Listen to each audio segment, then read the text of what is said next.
Good morning, everybody. How are we doing? Sam here, United People's TV. I'm pretty sure we are live. I can see some chat coming in from YouTube. I can see some chat soon, hopefully, coming in from Facebook. And we're back in the game. It's been a week. Well, actually, it's only been 6 days since the surgery. Damn, that's a quick 6 days. Yes, I've got chat coming in from Facebook. I'll be honest, I'm feeling good this morning. I didn't know whether I was going to be ready to do this show, but I am. We'll speak about, well, we've got a lot to catch up on, haven't we? It's been a week since we've had a chat. I want to speak about that video I put out, the response to it from the community. It is an incredible response. And we're going to speak about United last night.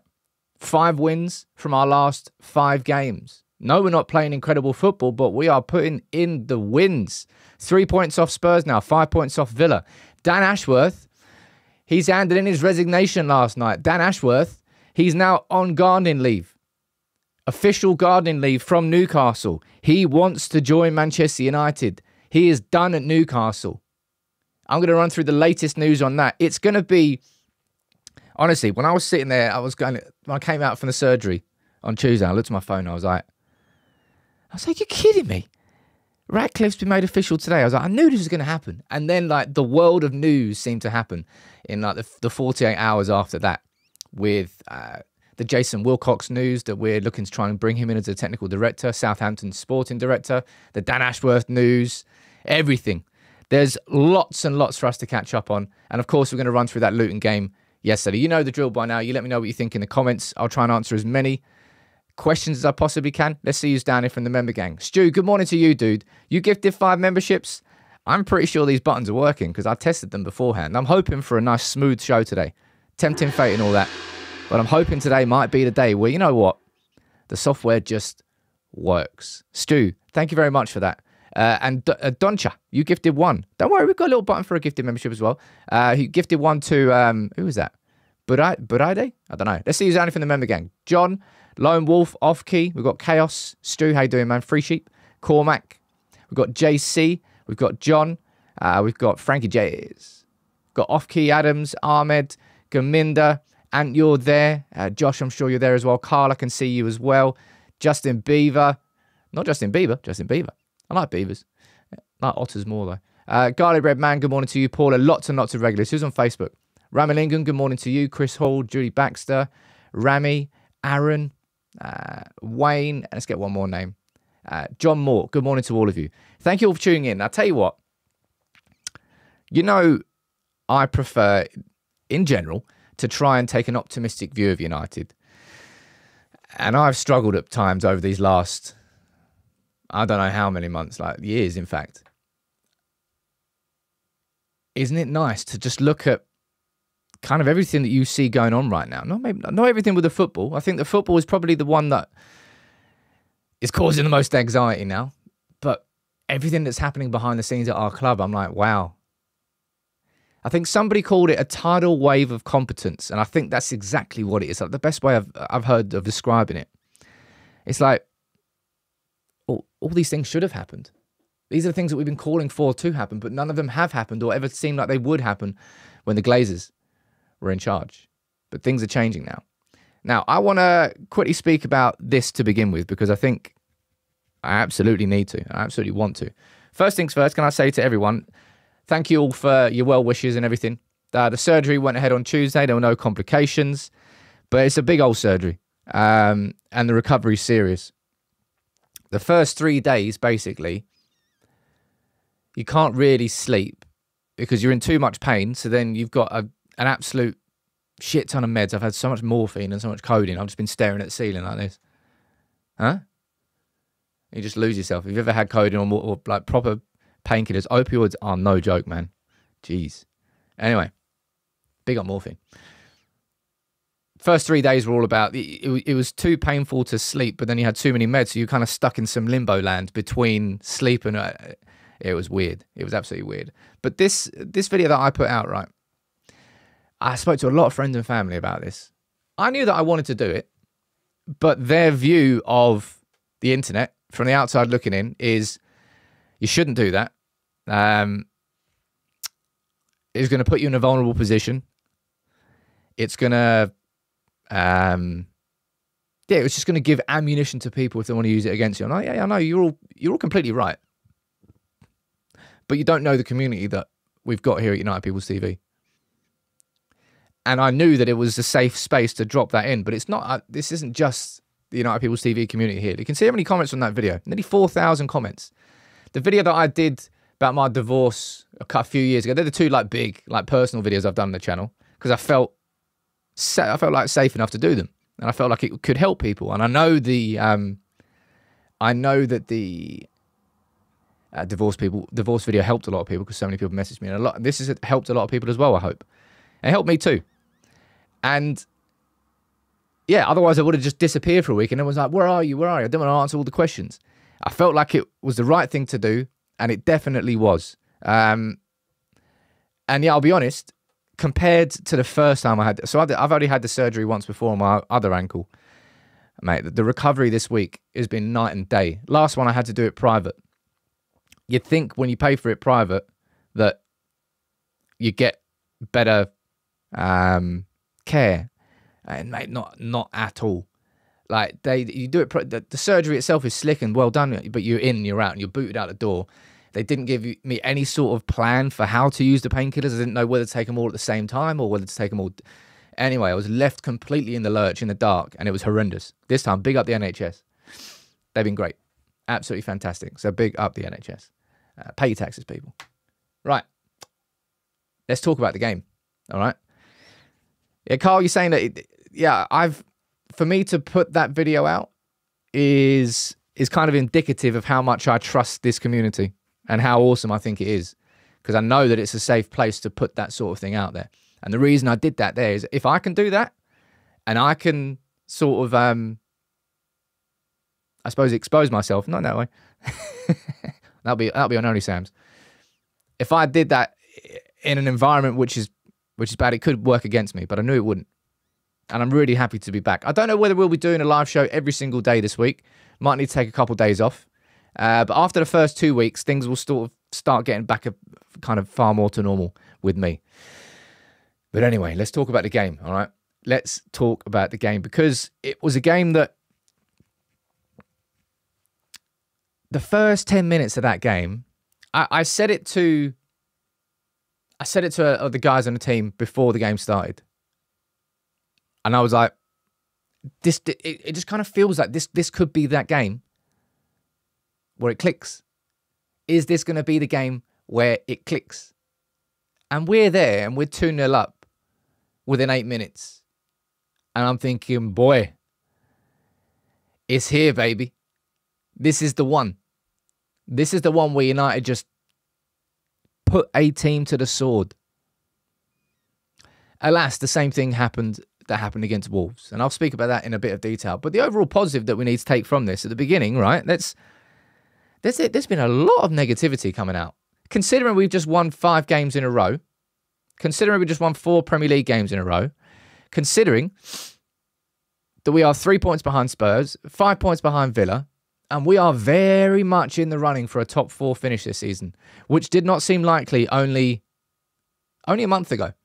It seemed extremely unlikely / impossible. Jibak, thank you very much, dude. You gifted 5 memberships. Brian, Dan, Nima, Imole, you've been gifted 1, and Skinny G. Look at that. The button comes out. Flawless. Seamless. A bit like Rasmus Hojlund's finishing in that game. Largely. The overall positive here is that United are, let's be honest, we're still not playing great. But we are getting the results. And they're 4 big wins, right? Aston Villa away. People are going to be like, oh, it's only Luton. What, you mean the same Luton that Liverpool took until the 95th minute to get an equaliser against?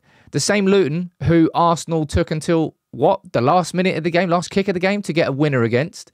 The same Luton that City took them like 50, 55 minutes to break them down? You mean that Luton? Yeah, I do mean that Luton. Luton played decent football. They played a lot of good football yesterday. And I didn't think United were going to hold on, but we did hold on. But I tell you what, right? Talk to me about him. Talk to me about Hojlund. What's your feelings, opinions towards him? Because we finally got it right. Hojlund was, I'll be honest, I think Hojlund was a bit of a punt from United in the summer transfer window. After Harry Kane, I don't think we had many alternatives. Osimhen was outpriced. Kolo Muani, it could have been Muani. I think, did he go to PSG? I can't remember. I think he did. Could have been him. There was another one as well. I can't remember his name. There were a couple. Okay, there were a couple who were linked. But Rasmus Hojlund,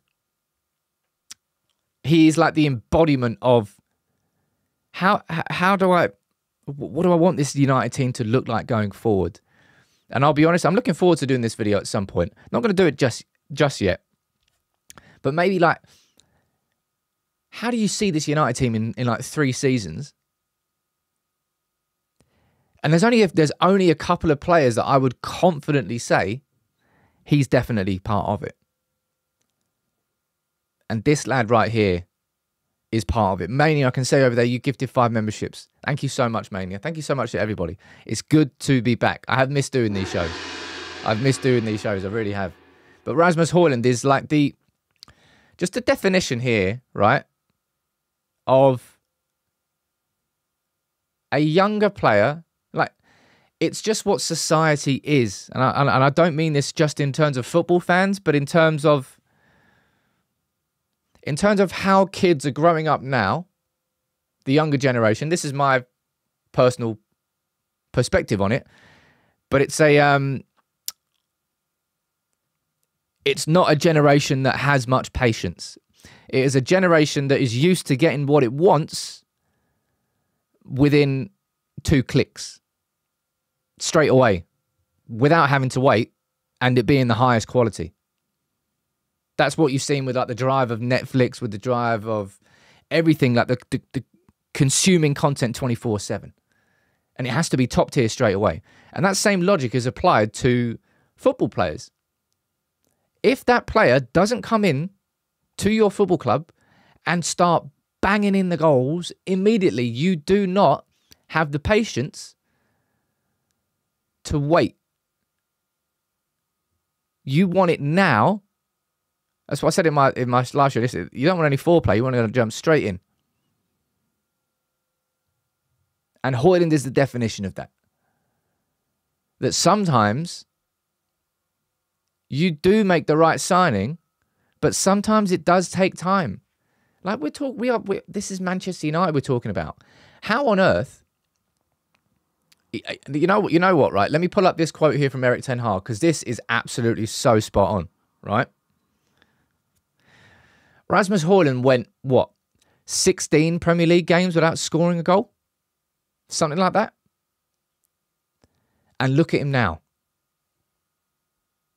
He's knocking on the door for this, all right? A goal against Fulham and a goal against City. Come on, Rasmus. Now we're talking. Get those 2 in, and then we're having a conversation, because Vardy, that little chav, can't believe he took that away from United and Van Nistelrooy. And he did it against us. Bastard. Anyway, a real testament to the mental resilience of Rasmus Hojlund to come through that, because you could tell he wanted to be at this club. You could tell he's actually genuinely a United fan. And some people, they downplay that. They laugh at me when I say that this is an important factor of signing a player. But I'm telling you, it's important. It's not going to be anywhere near the top priority, but it is a massive bonus if the player you are signing genuinely has an affection for your football club. It's why youth team players are so connected with fans straight away, and why fans will always be more patient with youth team players. But Hojlund, man, he is delivering now on a level that I don't think anybody expected. How many goals is that for him for the season? Is that 11 goals? 12 goals? 13 goals? Is that 13 goals? Somebody tell me in the comments, how many is he on? I'm going to read some of your comments out. I'll go to Facebook first. Let me see what you're saying. Franz Bar, you're saying it is an important factor. I think it is. Andy Cole was the exact same, says Robert. Started the same way. Well, he's going to be in high esteemed company if anybody's going to be putting him in Andy Cole territory. People are talking about Rashford. I'll talk about Rashford after. 13 goals I think he's on. I think he's on 13 goals. He is absolutely on for finishing his first season in a Manchester United shirt as the single sole striker at our club on 20 goals. That would be good. Do you still think we overpaid for Rasmus, says Nima? Yeah, I personally think we do. We did. I think given... you can obviously have hindsight into it now, but I'm saying at the time, given that he scored 8 goals with Atalanta, given that he was a prospect, I think Manchester United paying 70 million, and this is just how transfers go now. When you complete a transfer, it's not just about paying for the player that you're signing. You're paying for what that player could become in a year or two. You pay for the future value of it at the beginning, part of it at least. That's why we paid so much. He's easily worth 70 million now, and it was a gamble and it was a risk which paid off. We've got it right with Hojlund.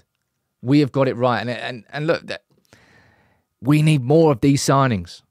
Like, if you're looking at the other signings that Man United spent big money on this summer, Mason Mount is... I hope Mason Mount will come good. I know he's a good footballer, but I think at 60 million, do I think he's going to make the impact a 60 million pound midfielder will on this team? I don't personally think he will. I think he'll come in. I think Mason Mount will hopefully be a decent player for us for a few years. Cool. But I don't think he's going to be an absolute game changer. I think he'll be a decent squad player. And for 60 million, I want more than that. Andre Onana, has he been the goalkeeper that we wanted so far this season? No. He's been better in the Premier League than he has been in the Champions League. That goes without saying. But we are just not playing out from the back at all. We signed Onana to then get him to be a shot stopper and to play long balls. That's kind of what he's doing right now. And a lot of people try to... I found it a bit weird, I'll be honest. People trying to blame that goal on Onana. Like, Onana did exactly what Schmeichel would have done in that situation. Run out to the player, make yourself big, spread yourself, cut the angles, and he did that, and he just missed. He could, stay on his line. If he stayed on his line, people are like, oh, what's Onana doing staying on his line? He should have come out to chase him. It would have been like lose-lose situation for him. But Onana still is nowhere near the player that I thought was coming to our club. I called him a transformative signing. I definitely overhyped Amrabat because I was so focused on the profile of him. I wasn't actually thinking, is he going to be the right player? I was like, no, that is the exact profile we need. And it completely was. But it just hasn't really worked out so far with Amrabat. And he just looks a bit slow every time he comes on. But look, I think there's a couple of super chats here. I don't want to miss any of these. I think I missed one earlier, actually. Let me scroll back up here. I did. Chris... Oh, look, here's a speedy recovery from a Celtic fan. Big up to you, my man. Thank you very much. Got loads of family up in Dundee. I haven't actually been in Dundee in a long old time. Sorry, family. Akash, you sent a speedy recovery. You just sent in a message saying speedy recovery as well. Thank you for the super chat, dude. You're saying, wishing you a speedy recovery. With Ashworth coming in, I want to see us scout lower leagues for gems, something we haven't done enough of. Now, what was the name of... I think it was... Oh, head by the mic. I think it was Adam Wharton, who just joined Palace from Blackburn. I think he's definitely one to watch over the next couple of years. A lot of people turn their noses up at the Championship. In the same way, a lot of United fans turn their noses up at Sadio Mane when he was at Southampton and Louis van Gaal wanted him. Everyone's like, what do you mean? Signing a Southampton player. Yeah, it would have been a very good signing. There are some absolute gems in the Championship. Really, really are. Championship is a very good level of quality football. Like, it's physical. It's 3 games a week for the whole season. It is a tough league.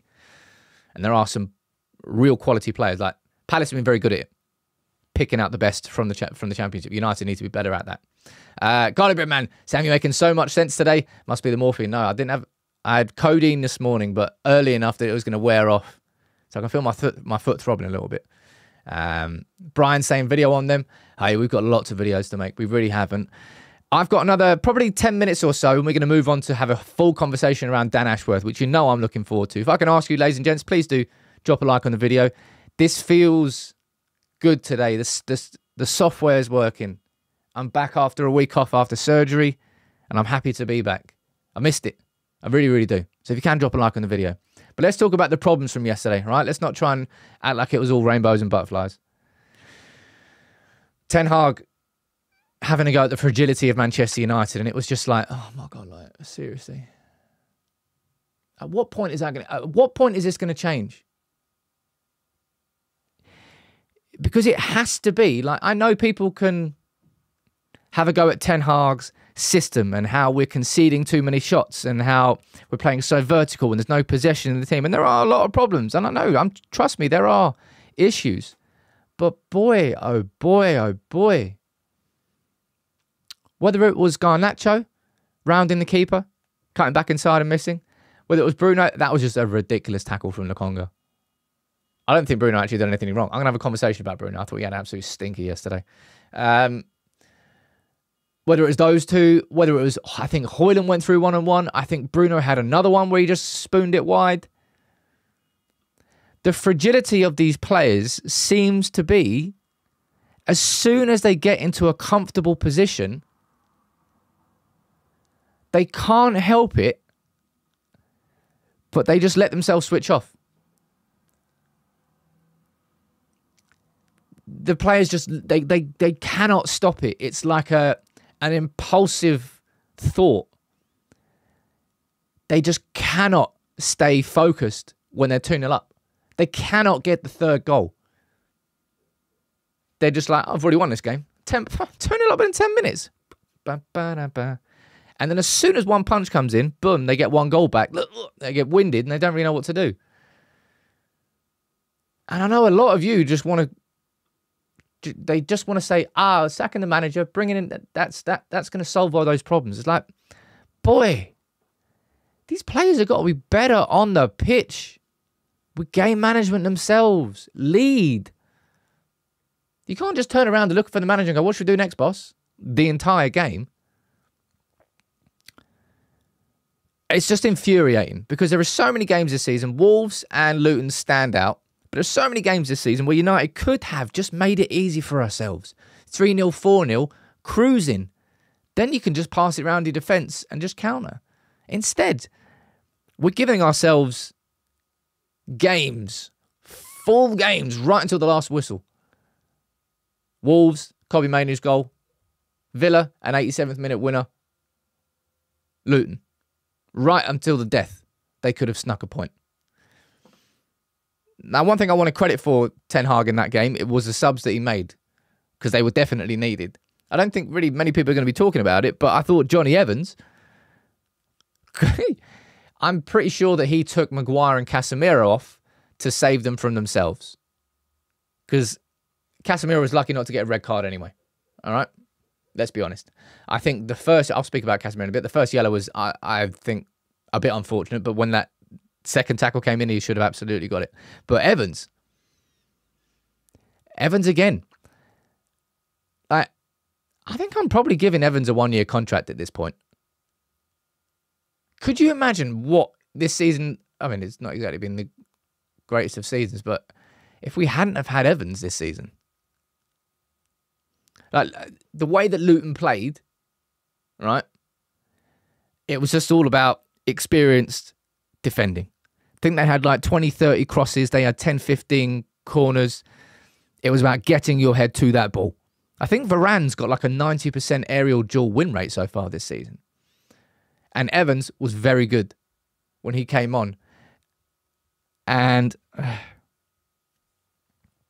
I do not say this with any sort of glee or satisfaction, okay? I really, really don't. But Casemiro has to be sold in the summer, all right? And if you don't want to admit it, I think it's because you're... because you know it's Casemiro. You're thinking, no, he's not done. I think in this system, in this team, I think Casemiro is In the way that we're building towards Casemiro, we are going in an opposite direction to Casemiro at this stage in his career. He doesn't have the athleticism for it, right? Look at that stat. Man United faced 20... I'm going to go big screen on this one. Man United faced 20 shots in a Premier League game for the 8th time this season. Liverpool have faced 20 shots twice since Klopp was appointed. Boy. Leaky cauldron. Now, that is where I understand there's criticism towards Ten Hag's system. Because we do leave that space in behind Bruno.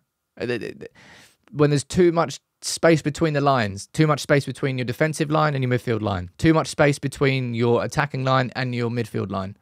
Huge spaces in between, teams can expose those. And they've been exposing them all season long.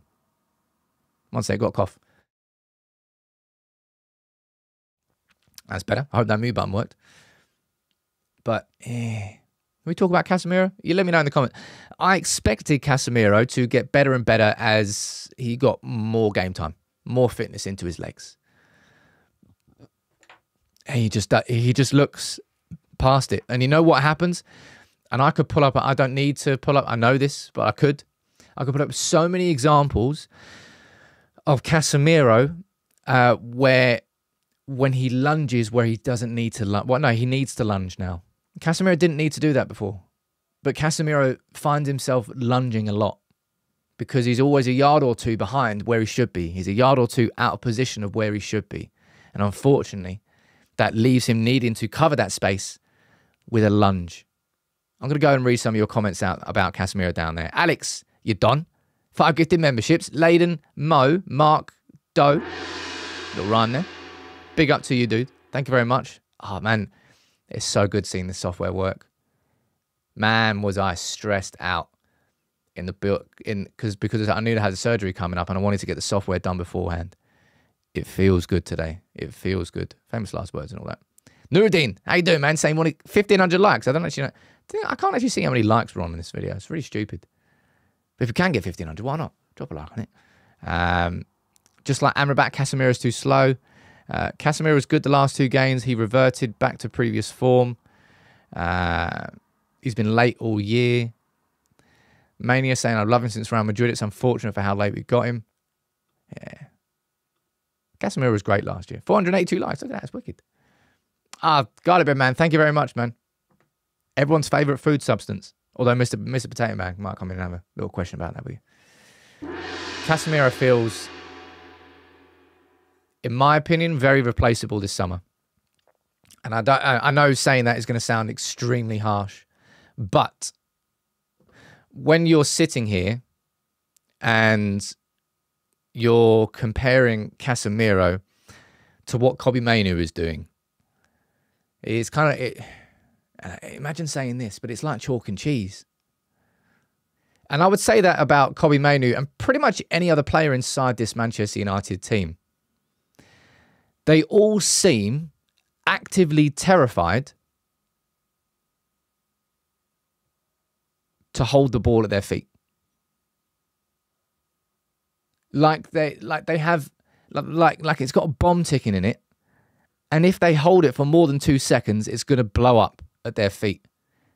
That's how pretty much every other United player kind of plays. Not every single one. I think Delo's got a bit of composure about him. Obviously Onana does. But Kobby Mainoo, man. Oh. We got one. We got one. And this is what youth can do, right? We are talking about a striker here who, truth be told, if Manchester United do everything that I hope we can do under Jim Ratcliffe and Ineos, Hojlund will want to go nowhere. He's at his dream club. And imagine being the leading striker at Manchester United that gets United back to the top. That's a legacy that you will live on your entire life. He's 21, right? Garnacho is 19. And Kobby Mainoo is 18. 18. Like, how are they making footballers this good at this age? I don't get it. He He is a class above, right? An absolute class above. Now, Ian Wright is, well, I know he's not wrong, but piss off Gareth Southgate is what I would say.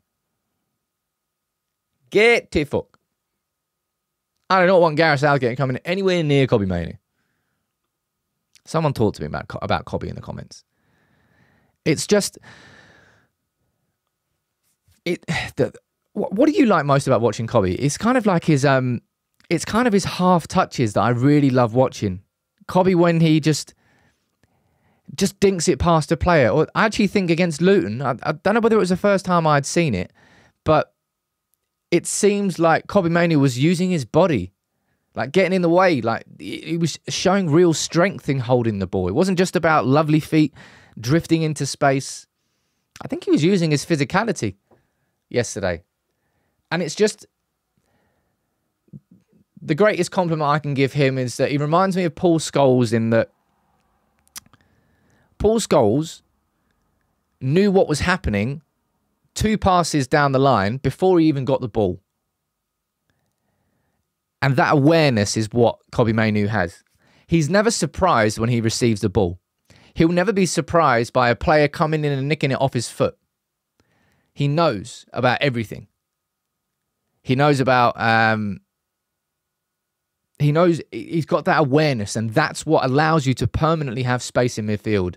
If you've got the awareness, then you'll never be caught out. And that's what he's doing. Sigmund, I can see you gifting a few memberships down there. You're doing it one at a time. Thank you very much, dude. Where is it? There's that bad boy. And Nuruddin. Dude, thank you very much. Nice to see everyone. Nice to see the old regulars down here and some new faces too. Harry, I think you just sent in a super chat. Let me read this out and let me read some of your comments too. Harry saying, want to say, Sam, heard about your neurological condition. Granddad passed away from motor neuron disease. Is an absolute grim disease. Really is, man. Wouldn't wish that on anybody. Rasmus is the next Rooney, says Harry. Rasmus isn't the next Rooney. Rasmus is the first Rasmus. Kobby Mainoo isn't the next anybody. He is the first Kobby Mainoo. That's something I always try and say to people. And I know that stylistically you can look at a player and go, he kind of reminds me of somebody. That's fine and fair enough. But no, Kobby Mainoo is the first Kobby Mainoo. Rasmus is the first Rasmus.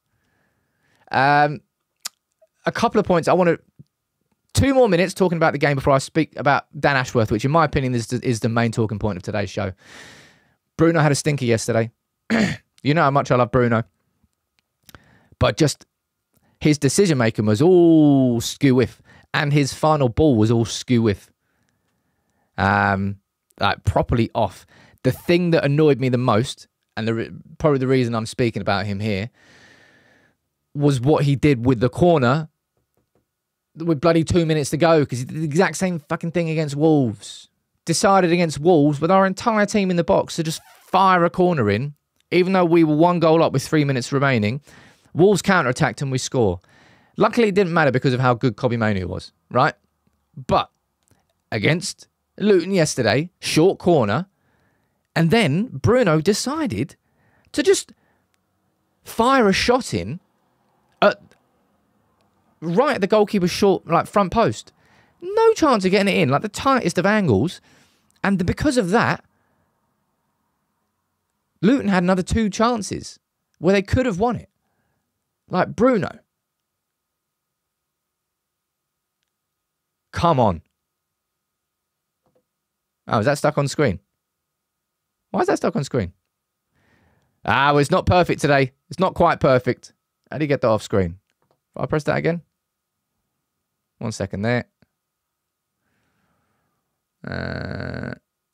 1 sec. I think I'm going to have to go here. Oh, it's going to go.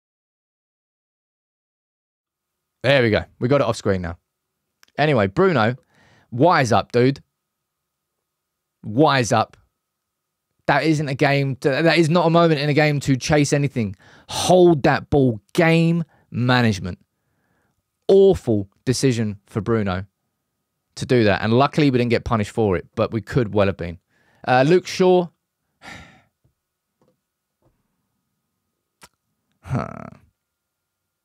We need a new left back.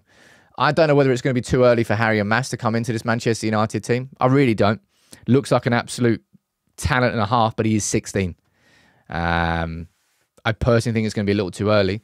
But we've got Malacia, who... I mean, is he even alive anymore? I have no idea what's going on with Malacia.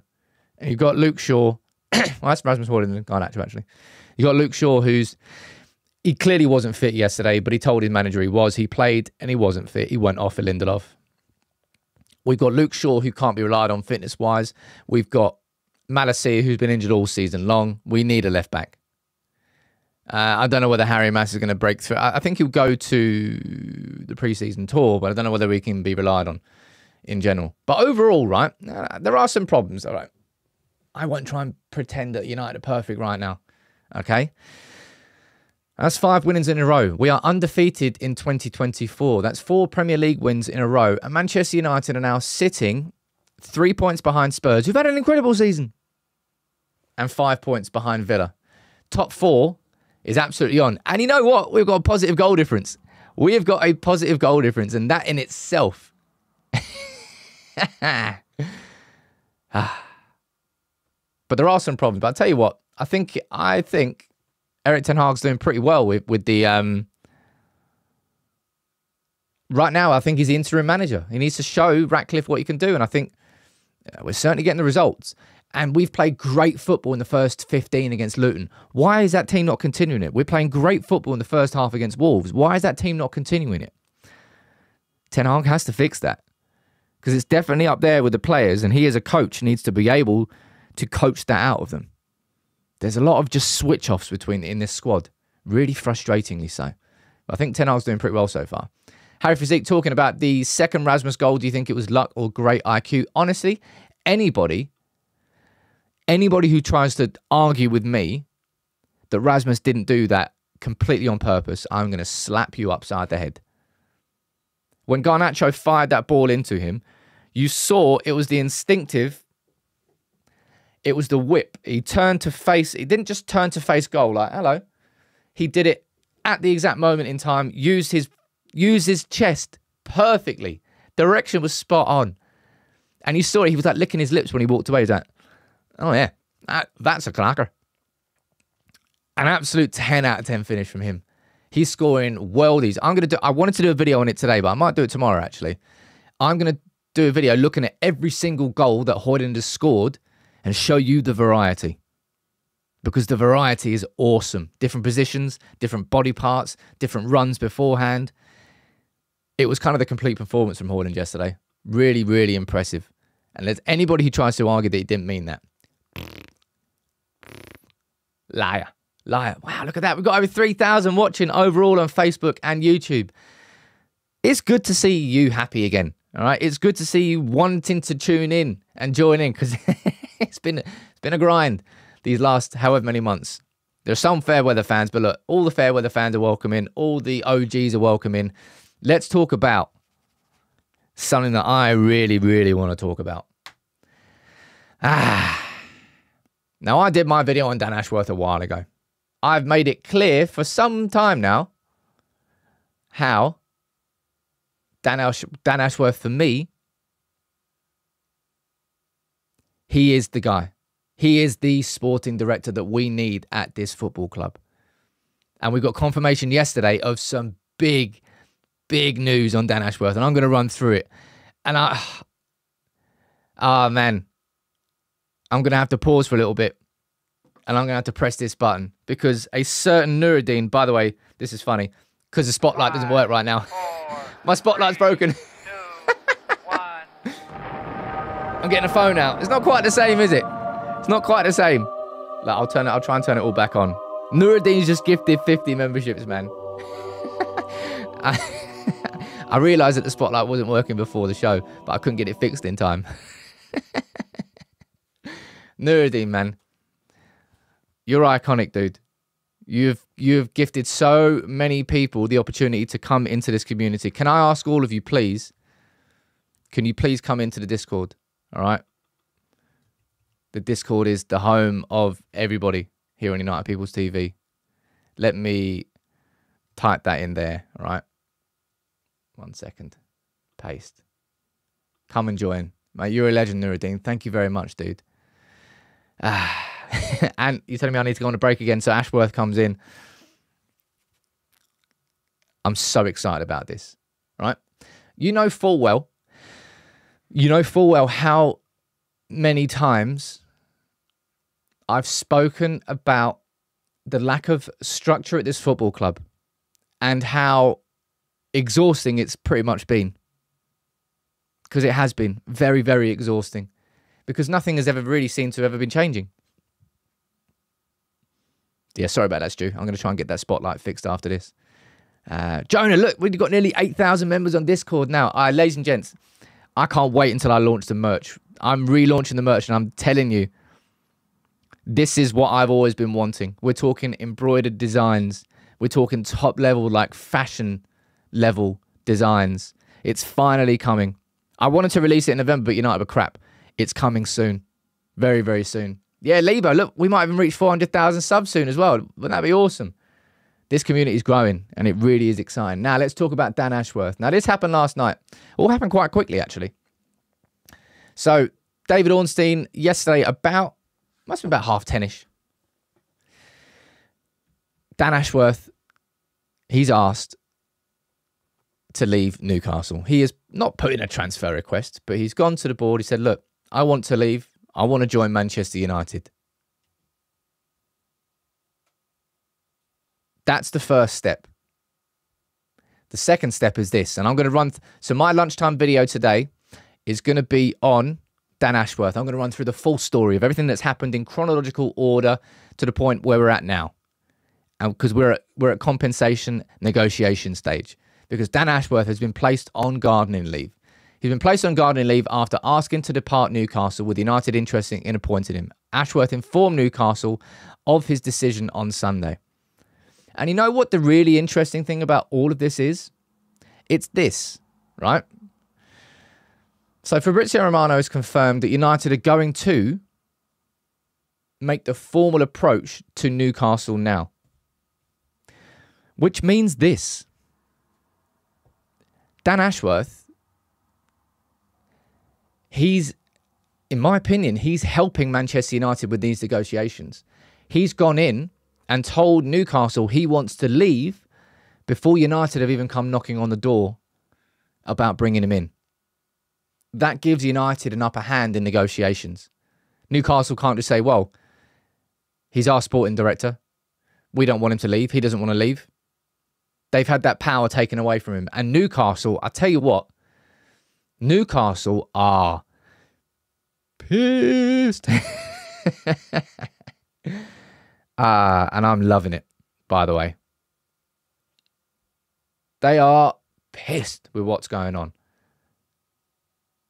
And you want to know that the thing I find massively, massively ironic about this is this, right? You're hearing reports that Newcastle want 15, 20 million, 60 million. Demand what we want. They can't do what they want because United are trying to sign Dan Ashworth. United are trying to headhunt Dan Ashworth from Newcastle to our club. It is the exact same thing you did to Brighton, you absolute whoppers. You went to Brighton. You wanted him. You headhunted him. He resigned. You pay compensation. The thing I don't get here is the level of the compensation, right? Because Newcastle, look, they want 15 to 20 million. Yeah, sure. Okay. And they're saying that they're going to try and put him on a 20-month gardening leave. Now, I don't work in a HR department, right? I don't know about contract employment law. So I can't say this with any definitive confidence.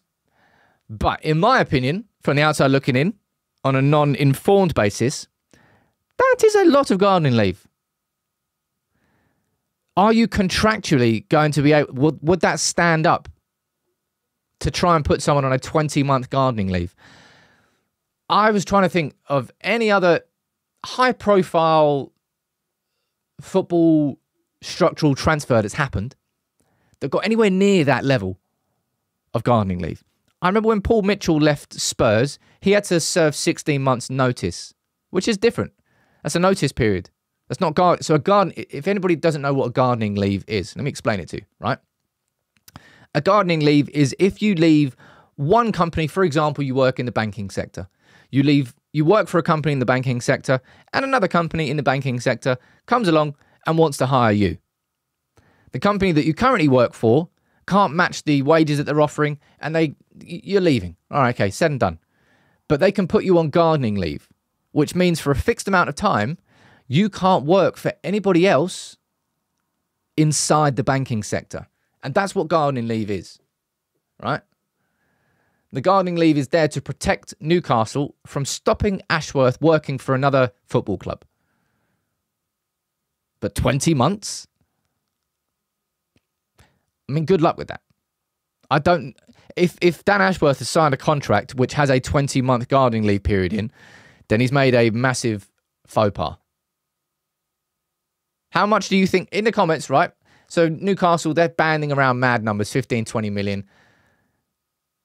How much do you think Man United will pay? Because it's a case of when and not if. Dan Ashworth will become our he is Manchester United's sporting director. Just not officially yet. We've got our CEO and we are about to get our sporting director. It's happening. Nuruddin, man.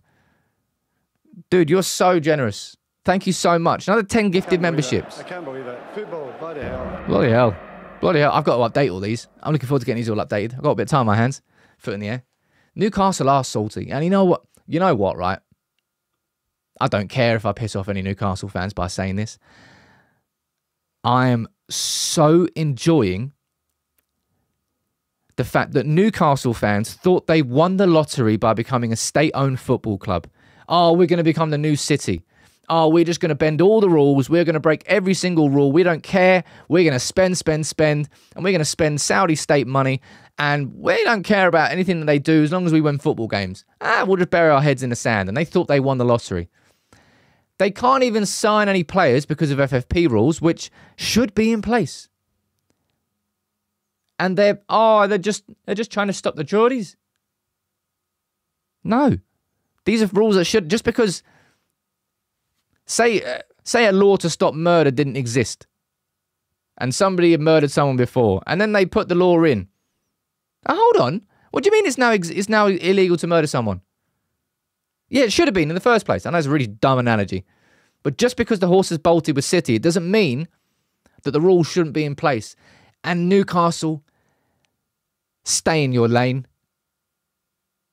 They think they're the biggest thing in the world. They're not. They're just the biggest thing in Newcastle, man. And two of my best mates are actually Newcastle fans. Big up, Dan. Big up, Ben. But they thought that they won the lottery. They can't sign anybody, and their sporting director, as soon as United have come knocking, here's my resignation, lads. That's how involved he is in your Saudi state project. As soon as United come calling, just like Barada, Ashworth has turned his back, and Ashworth is coming to Manchester United. Now, how much do you think we will pay for him? I'm going to go down here and see what you're saying.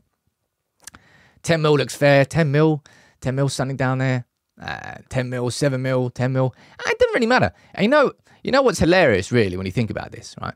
You know what's hilarious is when we talk about football transfers. Like, we paid 80 million for Anthony. We're paying 10 million in a football transfer is pittance. And Dan Ashworth, I have complete confidence that over his course of being Manchester United's sporting director, he is going to save Man United so much more than whatever we pay Newcastle. Whatever we pay them for compensation, we're going to save that in the signings that we make and the prices that we pay because he is our sporting director. But ladies and gents, like, so many people felt personally hurt that we didn't become the next state project, that we didn't become the next Newcastle. Oh, if we don't get Qatari, and I will never forget Goldbridge saying it. He literally said Manchester United are finished. This is a fucking football club which has come out of the ashes of the Munich fucking air disaster to win the European Cup 10 years later, to become one of the biggest clubs in the world. And you're telling me because the Qataris didn't come in that our football club is finished. What a ridiculous thing to say. Now, I have my doubts about Ineos and Ratcliffe. Just like a lot of you still do. And I think we all should still have these. But boy, are they following through on what they're on what they said they were going to do so far. Madison down there. Oh, bro, Ineos haven't achieved anything. Doubters are going to continually move the goalposts. All right? They will continually move the goalposts with Ineos. Oh, actions speak louder than words. Okay, what do you mean? The action of getting Omar Barada from City and getting Dan Ashworth from City. Oh, no, but they've not achieved anything. So the goalposts have moved from actions. Okay, the actions are there, you mean? Oh, brilliant. Now, of course, we need to see it delivering. This is a long-term project. Doesn't mean that Erik ten Hag is going to be our manager, I don't think. I don't know whether Erik ten Hag is going to be here next season. All right. Phil, look, the occasional swear word comes out. I'm not going to apologise for that. It's occasional. Don't get personally offended by it. That's a risky take by watching. Sometimes I do. Okay, it's my show. But I do try and keep it clean for families. I always do. But Dan Ashworth, Omar Barada, Jason Wilcox. That's an interesting one. The Jason Wilcox one. I was going to do a video on Jason Wilcox yesterday, but I didn't quite have the energy to do it. I probably will do that this week. This week's going to be a big, big week. Jason Wilcox is looking like he's going to come in as a technical director, probably more on the recruitment side, but I'm going to wait for that to formalise a little bit more before I do a video on Jason Wilcox, because on top of that, Ineos, by the way, and this is a really interesting and exciting, that's Dan Ashworth. Ineos are also looking at doing this, right? Ineos are looking to bring somebody in who is going to work and control. Basically, Ineos are going to hire a mini Omar Barada for what he did at City. Omar Barada was the City Football Group chief. He overlooked 13 football clubs and controlled all of it. Now, in Ineos, you've got Jean-Claude Blanc, who is the director of sport. He can't just specifically focus on the football because he's doing the sailing, he's doing the Mercedes stuff, he's doing football, he's doing everything overall. They need a mini Omar Barada who's going to overlook United, Nice and Lausanne as a football project. We are going to see the beginnings of the Manchester United Football Group. I imagine they might actually spawn this out into another entity unto itself. You know, a City Football Group, and then City will become part of that. I think Ineos will start an Ineos Football Group, for example. And Man United will go under that, and Nice and Lausanne, and they'll probably look at bringing other clubs into it as well. We're going to see the beginnings of the football group that United are involved in. It's just the way modern football has gone. Mate, Nuruddin, man, you have been genuinely, incredibly generous, man. But I can't say enough big ups. I can't believe it. Football, bloody hell. I can't say enough bloody hells. That's a job for Ralph Ragnick, says William down there. I don't know whether United will look backwards to go forwards, but it's an interesting appointment. So we've got a new sporting director incoming. Newcastle are going to try and play difficult on this one. They can't really do anything. They can't stop him. He's already handed in his resignation. They're just going to be difficult about it, which is really, in my opinion, hilarious considering they did the exact same thing to Brighton. But cool. All right. You want to try and act like it's different? All right. Fine. Jordan, you just gifted a membership as well. Let me see if this one goes on screen, then comes off screen. For some reason, it got stuck last time. Wait for it. Here we go. That should be fine. And then we've got Dan Ashworth as sporting director, Omar Barada as CEO, Jason Wilcox maybe in as a technical director. We probably still are looking at a recruitment chief. Maybe, or maybe not, Jason Wilcox, but that will depend. And then you're looking at a a United football group chief to look over United, Lausanne and Nice together. Boy, the fabrics of this new United are being built. And this isn't optimism for the sake of optimism. This is optimism because the change that I've wanted for so long on my football club is happening. And it's happening rapidly. Ineos have wasted no time. No time at all. And at the same time as that, United have finally started putting some results together. 5 wins in a row. 4 wins in a row in the Premier League. 6 games in a row he's now scored. The youngest ever player in Premier League history to score in 6 consecutive Premier League games. Back your players. Sometimes they will struggle. But the mentality that he's had to come through now means he is going to be so much stronger for it going forward. Because he will always have that first 16 game period to look back on and go, no, I managed to come through that. I'll be able to cope with this. Failures in life do genuinely make you stronger because once you then get into that position again, you've got experience of it. So you're not like absorbed by the emotions of it all. You can go, nah, that's right. I got out of this before. I'll do it again. And it'll be easier for him to get out of it. Positivity everywhere at our football club right now. Next up, as David says on Facebook, we've got Fulham. And then we've got City. And then we've got City. Oh, my. That game is... Boy, I am no... Oh, my God. Man, Nuruddin. Nuruddin, man, I can't say anything more that I haven't already said. But I'm going to have to bring on the weird... I'm going to have to bring on the weird one. 4, 3, This 2, is my... 1. my makeshift spotlight. Makeshift spotlight.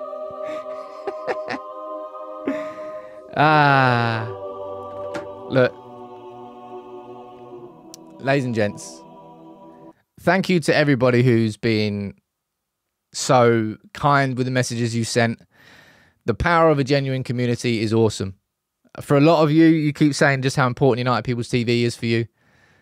Man, it's important for me too. I love what we've built here, and I swear that what we've built here over these last few years, we have been wading through it. Right now, we are looking at the next few years ahead. You make sure you subscribe to United People's TV because we are going to have a lot of fun. I just get that feeling. Thank you, everybody, for tuning in. Nuruddin, you're an absolute icon of generosity, dude. Thank you so much. Garlic Bread Man, you gifted memberships. Alex, you did as well. Legends, all of you. And the software worked, apart from the spotlight. 95%, no, 99% of it worked. Not bad. Not bad at all. I might be here tomorrow. I'll see how I'm feeling. I definitely wanted to do a live show today. I'm going to definitely do live shows Monday, Wednesday, Friday. If I'm up for it, I'll do it all week. And then from next week onwards, we'll be back to business. Apart from Tuesday when I've got to go and get my cast removed. Big up to all of you. I'll see you soon. And my lunchtime video today is going to be about the Dan Ashworth saga. It's going to be an interesting one. Positivity all around. Like it.